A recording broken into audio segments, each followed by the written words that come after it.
kembali pembelajar hukum di Lamin Ilmu Podcastnya Fakultas Hukum Universitas Muhammad. Perkenalkan, saya Ferin Rizky Andini selaku host pada podcast hari ini. Bagaimana nih kabar-kabar dari pembelajar hukum? Semoga sehat selalu dimanapun pembelajar hukum berada. Baik, pada hari ini kita kedatangan bintang tamu yang luar biasa, yaitu ada Bang Andi Lolo Gunawan. Ya, halo Bang Andi, apa kabar? Alhamdulillah baik. Gimana Ferin kabarnya? Alhamdulillah baik juga, terima kasih sudah bertanya Bang. Baik Bang, ada perumpamaan nih, tak kenal maka tak sayang. Boleh dong diperkenalkan dulu dirinya Bang ini ke pembelajar hukum Bang. Baik, perkenalkan, nama saya Andi Lolo Gunawan, angkatan 2018. Saat ini saya di konsentrasi minat hukum perdata semester 7. Dan juga saat ini saya merupakan kader dari Klinik Etik dan Advokasi tahun 2021, Fakultas Hukum Universitas Muhammad. Dan juga saya juga merupakan kader tangguh, yang itu merupakan nama dari angkatan kami. Begitu sih, Ferin. Oke, luar biasa. Ternyata Bang Andi ini adalah seorang mahasiswa aktif di Fakultas Hukum Universitas Muhammad, Bang ya. Ada di semester 7 nih Bang, yang sebenarnya lagi giat-giatnya mengerjakan skripsi nggak sih Bang?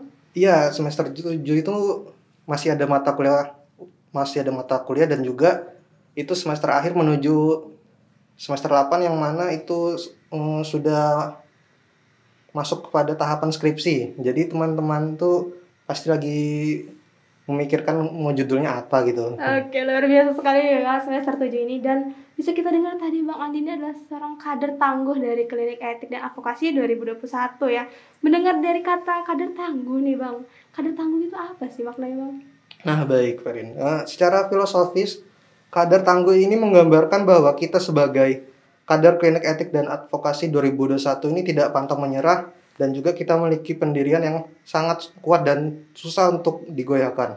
Meskipun dalam masa pandemi COVID-19 ini, di mana pendirian kita sendiri itu adalah untuk mencegah PMKH. Begitu sih, Ferin. Luar biasa, mendengar dari kader tangguh nih ya, tidak bisa tergoyahkan nih, luar biasa sekali maknanya. Dan bisa kita lihat Bang Andi ini selain sebagai mahasiswa semester 7 nih, pembelajar hukum, ternyata juga masih aktif dalam organisasi Bang Andi ya. Iya, betul sekali Ferin. Luar biasa, bagi saya sendiri sebagai motivasi bahwa selain saya menjadi mahasiswa, saya juga harus aktif dalam organisasi. Luar biasa. Baik Bang,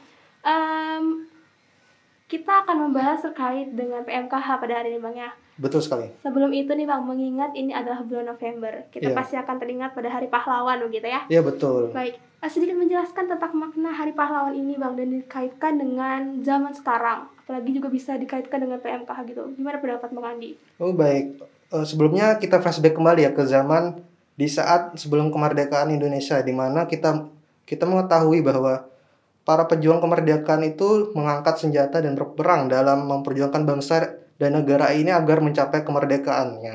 Nah, akan tetapi ternyata juga ada para perjuang yang memperjuangkan hak-hak bangsa ini dengan cara selain mengangkat senjata seperti lewat pendidikan, tulisan-tulisan, dan juga hingga diplomasi sebagai jalan non-kekerasan.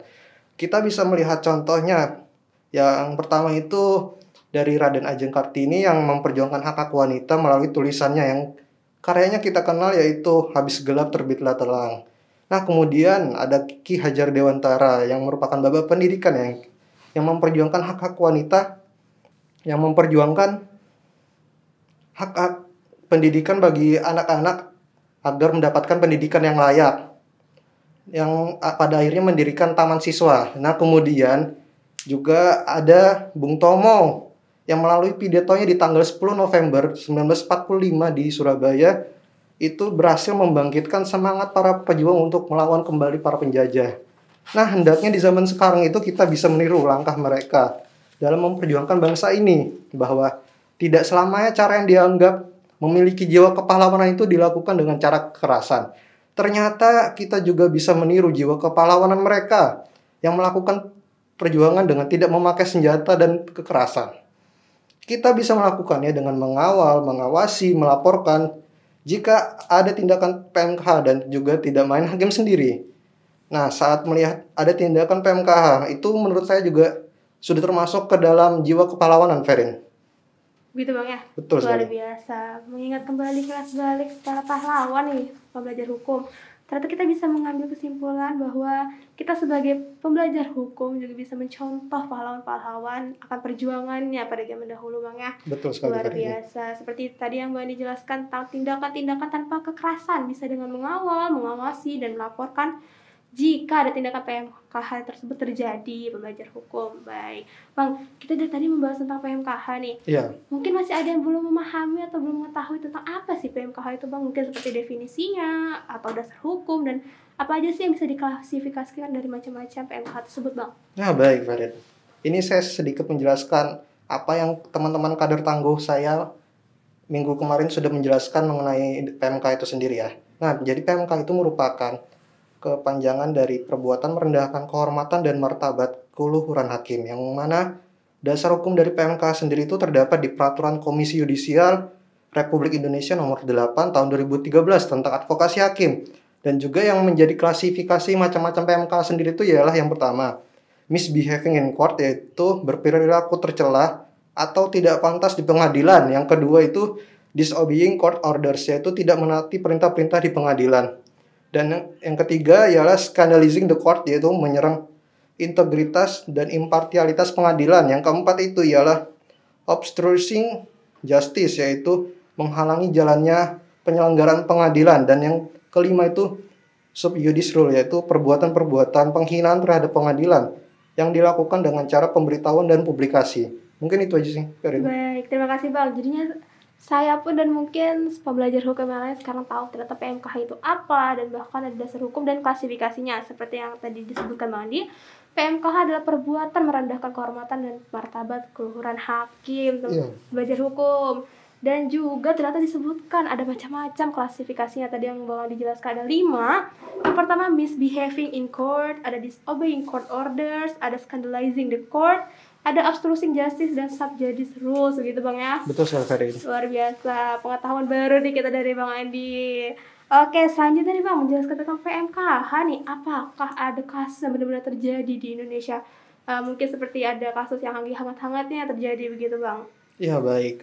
Saya ambil contohnya ya, di tahun 2021 di Banyuwangi. Itu telah terjadi pemukulan oleh terdakwa Muhammad Yunus yang memukul hakim ketua saat itu. Usai membacakan vonis 3 tahun penjara atas kasus kekarantinaan kesehatan dan juga Undang-Undang ITE. Nah, dari tindakan tersebut merupakan tindakan misbehaving in court, yaitu berperilaku tercela atau tidak pantas di pengadilan, sehingga bisa berakibat dikenakan pasal 212 Kitab Undang-Undang Hukum Pidana, yang isinya itu ialah barang siapa dengan kekerasan atau ancaman kekerasan melawan kepada seseorang pegawai negeri yang melakukan pekerjaan yang sah atau melawan kepada orang yang waktu membantu pegawai negeri itu karena kewajibannya menurut undang-undang, atau karena permintaan pegawai negeri itu dihukum karena perlawanan dengan hukuman penjara selama-lamanya 1 tahun 4 bulan atau denda sebanyak-banyaknya senilai Rp4.500. Nah, kemudian juga ternyata ada di media sosial. Itu di media sosial itu banyak sekali tindakan PMK ya. Kita bisa melihat di komentar-komentar di media sosial memuat konten sidang ex-menteri sosial Juliari Batubara yang mengenai korupsi bantuan sosial COVID-19, yang mana secara jelas menghina hakim yang menangani perkara ini melalui media sosial, dan juga kita bisa lihat sendiri di komentar-komentar YouTube-nya atau media sosial yang lain ya. Nah, hal ini juga jelas masuk ke dalam tindakan perseorangan yang melakukan tindakan PMKH. Nah, itu juga termasuk ke dalam jenis PMKH sub judice rule, yang merupakan perbuatan-perbuatan penghinaan terhadap pengadilan yang dilakukan dengan cara pemberitahuan atau publikasi. Nah, dari yang saya jelaskan tadi itu bisa dilakukan tindakan advokasi hukum, yang dasar hukumnya sendiri itu ialah Peraturan Komisi Yudisial Republik Indonesia Nomor 8 Tahun 2013 tentang advokasi hakim. Nah, advokasi hakim sendiri itu merupakan kegiatan dalam rangka mengambil langkah hukum dan atau langkah lain terhadap orang perseorangan, kelompok orang atau badan hukum yang merendahkan kehormatan dan keluhuran martabat hakim. Nah, selain itu kepada Komisi Yudisial yang memiliki kantor penghubung di 12 provinsi jika merasa dirugikan dengan tindakan hakim.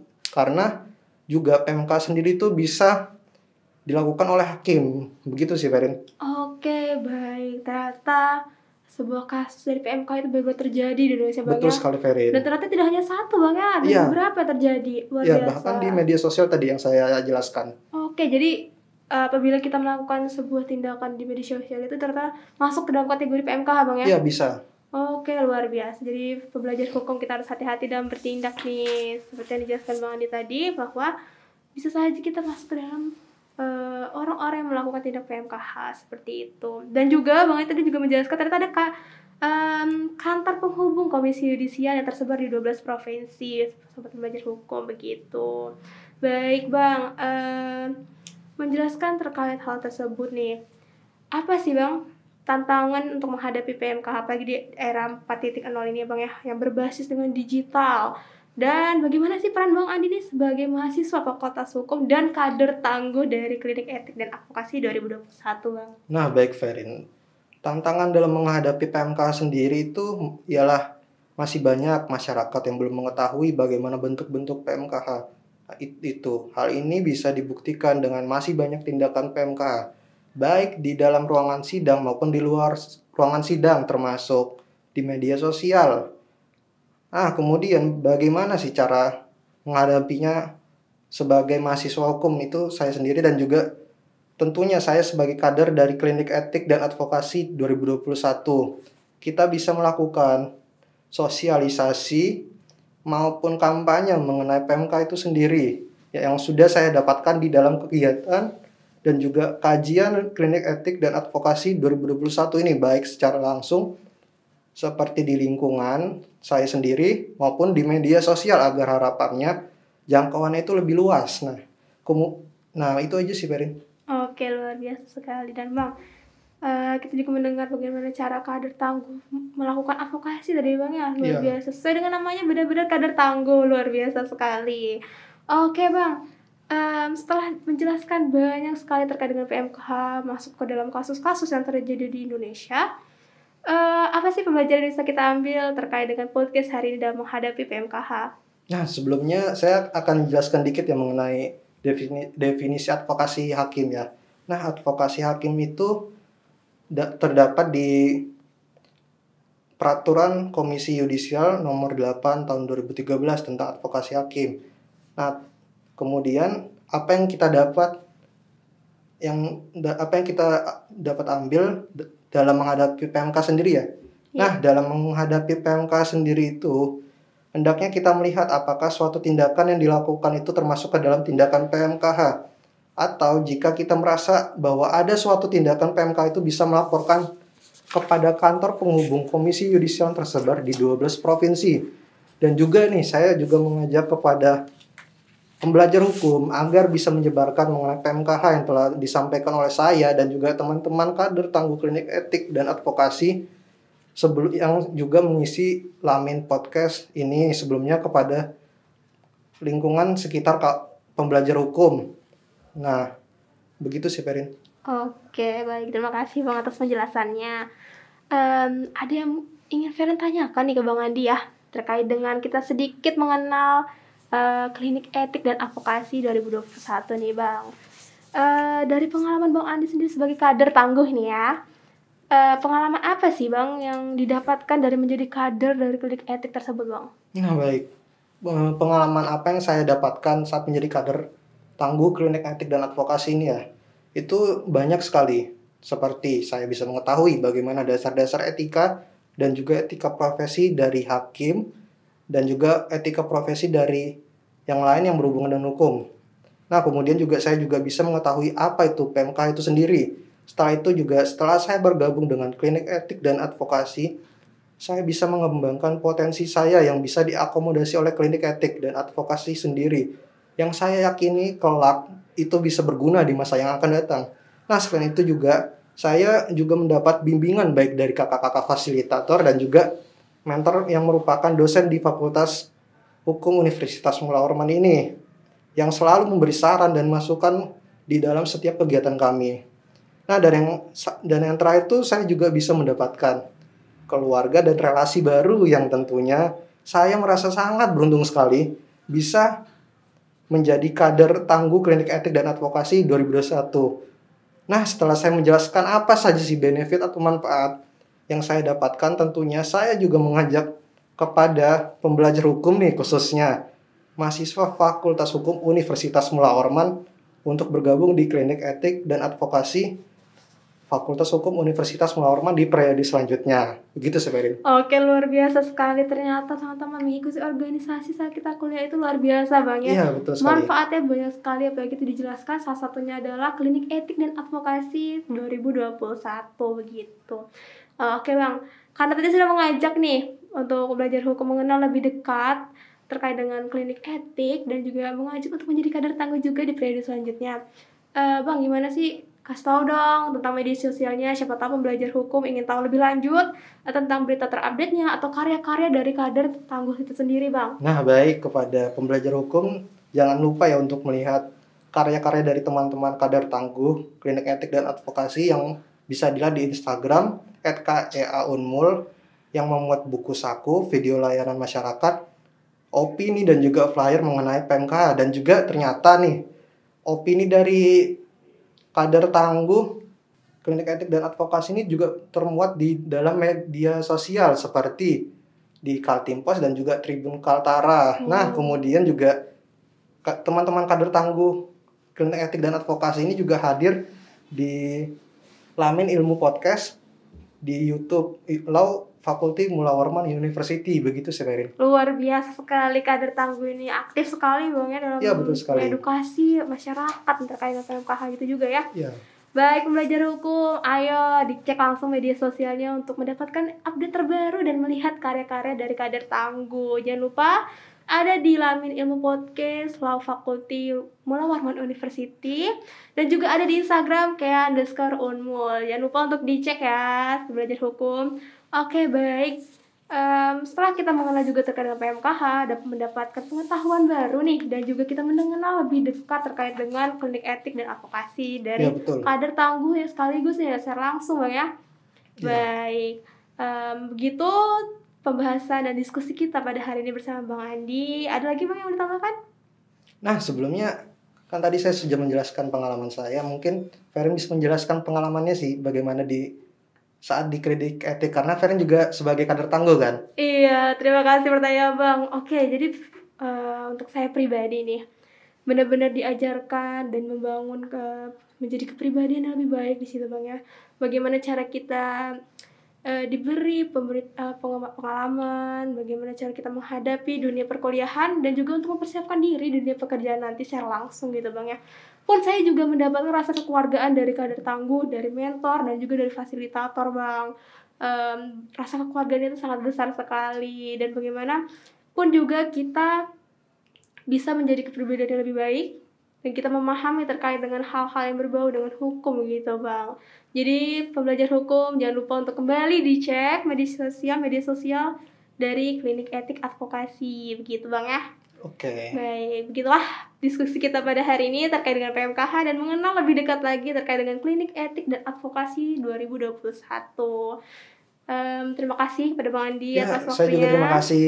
Terima kasih sudah meluangkan waktu dan memberikan kita pengetahuan baru untuk pada hari ini, Bang ya. Iya, siap. Baik, begitulah diskusi kita. Karena juga mengingat waktu, kita akan mengakhiri diskusi kita pada hari ini.